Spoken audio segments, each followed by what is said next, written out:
올 들어 한반도에서 가장 강한 진도 3.7 규모의 지진이 신안 흑산도 해역에서 발생했습니다. 이계호 의원의 담양사무소 관련 코로나19 확산세가 좀처럼 수그러들지 않고 있습니다. 특히 확진 판정을 받은 이 의원의 수행비서는 주점에서 5인 이상 집합금지 수칙을 어긴 것으로 확인됐습니다. 전남 지역 어민들이 일본 정부의 오염수 방출 결정 철회를 요구하며 해상 시위를 이어갔습니다. 우리나라 에너지 산업의 메카로 기대를 모았던 에너지 신산업 규제 자유 특구가 크게 흔들리고 있습니다. KBS는 탐사K를 통해 이 문제 집중 보도합니다.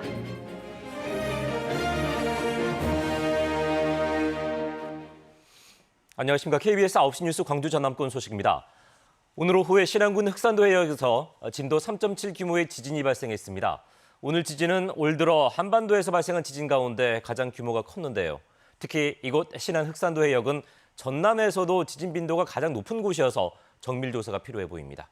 김광진 기자의 보도입니다.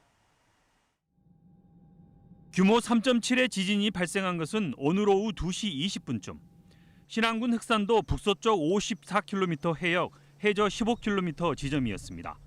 규모 3.7은 올 들어 한반도에서 발생한 지진 가운데 가장 센 규모지만 바다가 지진파를 흡수해 지진을 느꼈던 사람은 찾아보기 힘들었습니다. 지진이 났다고 해서 이제한테 말씀드려가지고 연락을 취해봤는데 신고 들어온 것도 없고요. 뭐 정전되는 것도 없고 아무것도 없었습니다. 그런데 문제는 지진이 난 이 해역이 지난해 규모 3.1의 지진으로 주민들이 놀랐던 해남 산이면 부동리처럼 지진이 잦은 곳이어서 큰 지진의 전조가 아니냐는 걱정입니다. 실제 기상청 홈페이지에서 지난 20년간의 지진 자료를 확인한 결과 이 해역에서는 규모 1.0 이상의 지진이 100여 차례나 발생했습니다. 특히 이 가운데 규모 2.0에서 5.0 이하의 지진이 33차례나 관측됐고 지난 2013년 4월 21일에는 규모 4.9의 지진이 발생하기도 했습니다. 하지만 이 해역에 대한 지질 자료는 거의 없습니다. 육지처럼 단층이 어떻게 존재하고 어떤 모양으로 놓여 있는지를 연구한 결과가 거의 없어요. 신안군 흑산도 해역은 전남에서 지진 발생이 가장 잦은 곳인 만큼 정밀 조사가 시급합니다. KBS 뉴스 김광진입니다. 더불어민주당 이계호 의원의 담양사무소와 연관한 코로나19 확산세가 계속되고 있습니다. 관련 확진자들이 모임을 한 음식점에서 시작한 이번 연쇄 감염은 초등학생으로까지 이어졌는데요. 방역 수칙을 더 모범적으로 지켜야 할 국회의원의 수행비서는 방역 수칙까지 어겨가면서 모임을 가졌습니다. 보도에 김예린 기자입니다. 초등학교 운동장에 선별진료소가 설치됐습니다. 가방을 맨 학생들이 줄지어 진단검사를 받습니다. 이 학교에 다니는 남매가 코로나19 확진 판정을 받았기 때문입니다. 민주당 담양사무소 관련 확진자가 모임을 한 식당에 방문한 부모로부터 감염된 겁니다. 불안하죠. 안 그래도 지금 뭉쳐있는 상태이기도 하고 또 아이가 또 동선이 또 겹치는 것도 있는 것 같아가지고. 또 담양사무소 관련 확진자와 같은 식당에서 밥을 먹은 중학생 1명도 확진돼 해당 학교 학생 등에 대한 진단검사가 이뤄지고 있습니다. 이로써 지난 14일 담양사무소 관련 확진자가 처음으로 나온 뒤 광주와 전남의 연관 확진자는 38명까지 늘었습니다. 이 가운데 절반이 넘는 22명은 광주의 주점과 음식점 관련 확진 사례로 담양사무소 관련 확진자들이 다녀간 뒤 연쇄 감염이 이어지고 있습니다. 이제는 그 직원, 거기를 방문했던 가족 또는 그 직원의 가족 이런 식으로 N차 감염이 더 늘어나고 있는 상황입니다. 광주시는 감염 확산세가 꺾이지 않는다면 사회적 거리 두기 단계를 상향할 수밖에 없다며 방역 수칙을 지켜달라고 호소했습니다. 개인의 이기주의와 일탈 행위로 공동체의 안전이 계속 위협받는다면 불가피하게 사회적 거리 두기 단계를 상향할 수밖에 없습니다. 한편 방역당국은 이 의원의 수행비서가 지인들과 모임을 한 주점에서 5인 이상 집합금지 수칙을 어긴 정황을 확인하고 과태료를 부과하기로 했습니다. KBS 뉴스 김혜린입니다.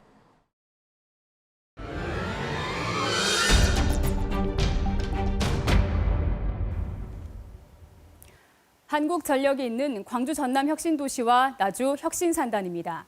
중소벤처기업부는 2019년 이곳을 에너지 신산업 규제 자유 특구로 지정합니다. 특구 안에서는 특구 사업자로 지정된 업체들이 규제 없이 신기술을 개발할 수 있는데요. 이런 특구가 전국 14개 시도에 24곳이 지정 고시돼 있습니다. 나주 특구 사업의 핵심은 태양광이나 연료 전지로 만든 전력을 중간 정도 전압에서 직류 방식으로 전송할 수 있는지를 실증하는 겁니다. 지금까지는 전압을 쉽게 높일 수 있는 교류 방식을 써왔는데요. 직류보다 전송 효율이 낮습니다. 신재생 발전소는 계속 늘어나는데 선로를 만드는 건 한계가 있으니 이제는 한 번에 더 많은 전기를 보낼 수 있는 직류 전송을 시도하는 거죠. 이 특구 사업에는 14개 업체가 사업자로 지정됐고요. 사업비는 330억 원이 투입됩니다. 그런데 이 사업 시작부터 흔들렸습니다. 자격 없는 업체가 참여했기 때문인데요. KBS는 오늘부터 이 문제를 집중 보도합니다. 나주 영산강변에 조성된 영산강 저류지입니다. 주식회사 영산강 발전은 이곳 49만 제곱미터 부지에 태양광을 설치하기로 하고 규제 자유특구 사업자로 지정됐습니다. 30메가와트급 실증용 전력을 공급하는 역할입니다. 특구 사업이 시작됐지만 영산강 발전은 전력을 생산하지 못합니다. 저류지 소유주인 익산지방국토관리청으로부터 부지를 사용할 수 있는 점용 허가를 받지 못했기 때문입니다. 태양광 발전하려고 했는데 그래서 점용허가 안 났어요. 그래서 저 정부 줬고 철수하고 우리가 그거 행정심판 소송 중이에요. 또 다른 특구 사업자인 주식회사 탑솔라도 실증용 전력을 생산하지 못했습니다. 연료전지로 20메가와트의 전력을 생산하겠다며 사업자로 참여했지만 산업통상자원부에 발전 사업 허가가 없었던 겁니다. 특구 사업을 총괄한 전라남도와 주관기관인 녹색에너지연구원은 이 같은 사실을 알고도 두 업체를 참여시켰습니다. 대용량 발전원이 반드시 필요했고 특구로 지정되면 사업 허가가 날 것으로 기대했다는 이유에서입니다. 이 사업을 하는 기간 동안에 인허가를 충분히 받을 수 있다라는 어떤 그 전제를 갖고 들어오신 거예요. 사업 능력도 없는 업체가 참여한 규제 자유특구 사업. 결국 대규모 태양광과 연료전지 발전으로 직류 실증을 하겠다는 당초 계획은 무산됐습니다. 규제 자유특구 사업을 총괄한 전라남도와 주관기관인 녹색에너지연구원은 왜 허가도 없는 업체를 사업자로 참여시킨 걸까요? 특히 영산강 발전은 10년 가까이 부지도 확보하지 못한 사실상 서류상 업체였습니다. 이어서 하선아 기자입니다. 관보에 게시된 에너지 신산업 규제자유특구 사업자 명단입니다. 주식회사 영산강발전은 1, 2, 3, 4, 4개 업체가 지정됐습니다. 해당 법인의 등기부 등본을 확인해봤습니다.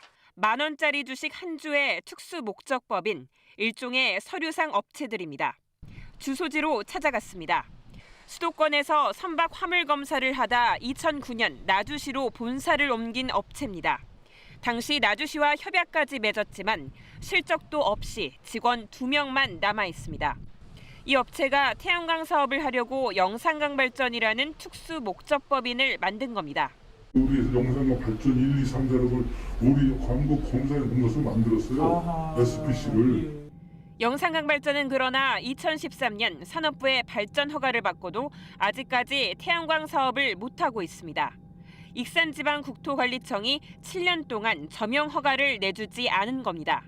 익산청은 저류지가 4대강 사업 당시 홍수 조절을 위해 농지 800개 필지를 사들여 만든 재난방지용 부지인데다 농사를 못 짓게 된 땅을 특정 태양광 사업자에게 내줄 경우 특혜 논란도 우려했다고 밝혔습니다. 실제 저류지는 지난해 폭우 때 물그릇 역할을 톡톡히 했습니다. 인근 주민들도 태양광 시설을 반대했습니다. 우리는 적극적으로 반대했지. 저 땅을 왜 하필이면 저 좋은 땅을 무값주고 들여가지고 태양광을 하려고 하냐. 그런데도 전남도와 나주시는 지속적으로 민간 사업자 편에 섰습니다. 익산청에 점용 허가를 요청해왔고 특구 사업에까지 참여시킨 겁니다. 이제 규제자 특구가 지정이 되면 이제 익산청도 기존의 입장에서 같이 저희도 기대를 했어요. 이거 잘하도록 도와주겠지. 사실 기대가 컸거든요. 영산강발전이 특구 사업을 통해 점용 허가를 얻으면 10년 동안 쏟아부은 수십억 원의 투자비를 회수하고 대규모 발전 수익도 얻을 수 있는 상황이었습니다. 영산강발전 측은 주민 참여형으로 바꿀 계획이었기 때문에 특혜가 아니라고 강조했습니다. 시민 국민이 같이 참여하는 사업으로 가자. 거기에 실질적인 주체는 나주시예요. 저명 허가도 없이 축구 사업에 참여한 영산강 발전.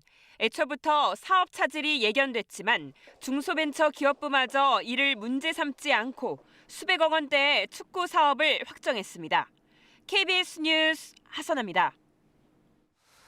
일본 정부의 방사능 오염수 방류 결정에 지역 어민들이 강하게 반발하고 있습니다. 어민들은 일본 정부가 인류의 생명을 위협하는 결정을 내렸다면서 오염수 방류 결정을 철회할 때까지 해상 시위를 이어가기로 했습니다. 보도에 정아람 기자입니다. 여수 오동도 앞 바다가 어선들로 가득 찼습니다. 백고동을 울리며 일렬로 줄을 지어서 항의합니다. 일본의 원전 오염수 해상 방류 결정을 규탄하는 지역 어민들이 생업을 멈추고 바다로 나왔습니다.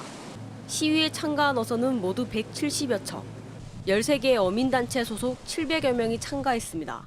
후쿠시마 원전 사고 당시 피해를 겪었던 어민들은 방사능 오염수 해상 방류가 전남어업에 치명상을 입힐 것이라며 강하게 반발하고 있습니다. 1, 2년 안에 저희 해안 쪽으로 오면은 저희 사람들이 수산물을 안 사 먹게 돼 버리잖아요. 그러면 저희는 다 모든 생계가 끊기는 게 되기 때문에 소비자 불안이 커지면서 수입산뿐 아니라 국내산 수산물 소비 감소 우려도 커지고 있습니다. 어민들은 일본이 철회 의사를 밝힐 때까지 매주 남해안 일대 해상에서 규탄 대회를 이어갈 계획입니다. 일주일마다 다음에는 통영, 다음에는 무슨 항구, 다음에는 무슨 항구 계획적으로 일본이 철회할 때까지 지속적으로 이어나갈 것입니다. 전국적으로 어민들의 해상 시위가 벌어진 가운데 같은 시각 목포와 신안, 해남 등 전남 서부권에서도 방사능 오염수 방류 규탄 대회가 열렸습니다.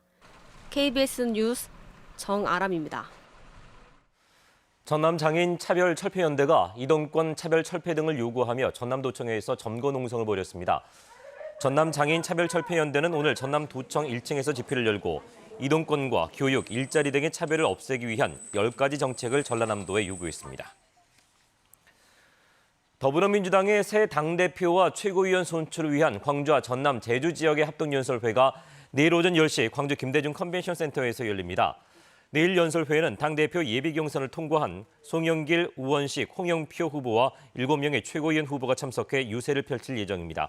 내일 연설회에는 코로나19 상황을 감안해 시도별로 10명의 당직자만 초청됐고 더불어민주당 유튜브 채널로 생중계될 예정입니다. 광주 동부경찰서는 전화금융사기 피해자들로부터 1억여 원을 가로챈 혐의로 수거책 22살 A씨를 구속했습니다. A씨는 지난 14일 전화금융사기 피해자로부터 현금 1,800여만 원을 받아 전화금융사기 조직에 보내는 등 모두 8차례에 걸쳐 1억 4천만 원을 가로챈 혐의를 받고 있습니다. 전라남도 선거 여론조사 심의위원회가 내년에 치러질 고흥군수 선거와 관련해 공직선거법을 위반한 혐의로 여론조사기관 대표 A씨에게 과태료 1,500만 원을 부과했습니다. A씨는 지난 2월 고흥군수 선거 여론조사를 한 뒤에 여론조사 결과를 중앙선거 여론조사 심의위원회 홈페이지에 등록하지 않고 3월 초에 선거 구민에게 공표한 혐의를 받고 있습니다. 권오봉 여수시장이 여수시의회에 여수시 본청사 별관 증축에 대한 합동 여론조사를 제안했습니다.